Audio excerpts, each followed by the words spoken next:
Tu galères à structurer une synthèse de documents pour l'épreuve de culture générale et expression? Tu ne sais jamais vraiment comment commencer, citer les auteurs, ou confronter les idées? Cette vidéo est faite pour toi. Aujourd'hui, je vais t'expliquer comment réussir ta synthèse, en maîtrisant les bons mots, les bonnes structures, et les erreurs à éviter. Reste bien jusqu'à la fin, je te donne une méthode complète pour briller le jour de l'épreuve. Comment introduire correctement les idées et les auteurs? Dans une synthèse de documents, il faut varier ses formulations. Tu ne dois surtout pas dire « doc 1 » ou « doc 2 ». Tu dois nommer l'auteur.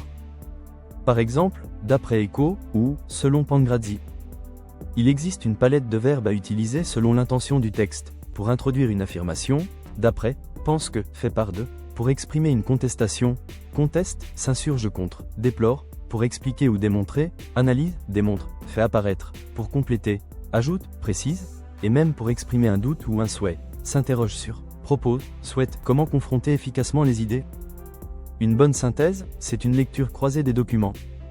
Voici les structures à connaître. S'il y a accord entre les documents, les auteurs s'accordent à dire que les documents se rejoignent sur. S'il y a opposition, en revanche, le second document rejette cette idée, et s'il y a une nuance, cet article prolonge cette idée. Il suggère aussi que, exemple d'introduction de synthèse, voici un exemple type. Dans un premier temps, nous verrons les êtres extraordinaires qui sont des références pour chacun d'entre nous, puis dans un second temps, nous étudierons l'accessibilité à l'extraordinaire pour tous. Ce genre de structure est claire, fluide et efficace. Elle annonce le plan sans paraphraser. Comprendre les différents types de synthèse. Il existe plusieurs formes de synthèse.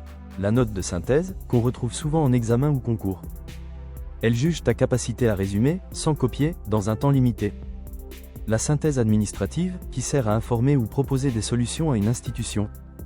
Et la synthèse marketing, qui sert à vendre une idée, un projet ou un produit à un public ciblé. Dans tous les cas, la structure reste la même, introduction, développement structuré, conclusion. Astuce finale pour réussir le cœur d'une bonne synthèse, c'est ton tableau de confrontation. C'est lui qui te permettra de bien structurer tes idées et de choisir le meilleur plan. Il doit être clair, complet, et te guider tout au long de ta rédaction. En résumé, nomme toujours les auteurs, jamais doc 1, doc 2. Utilise des verbes précis et adaptés à chaque idée. Apprends à faire dialoguer les textes entre eux. Maîtrise les différents types de synthèse. Et entraîne-toi à rédiger des tableaux de confrontation efficaces. Tu veux aller plus loin dans ta préparation? Télécharge mon e-book gratuit spécial BTS Assurance avec fiches, quiz et sujets corrigés. Le lien est dans la description. Et dis-moi en commentaire, quelle est la partie que tu trouves la plus difficile dans la synthèse de documents?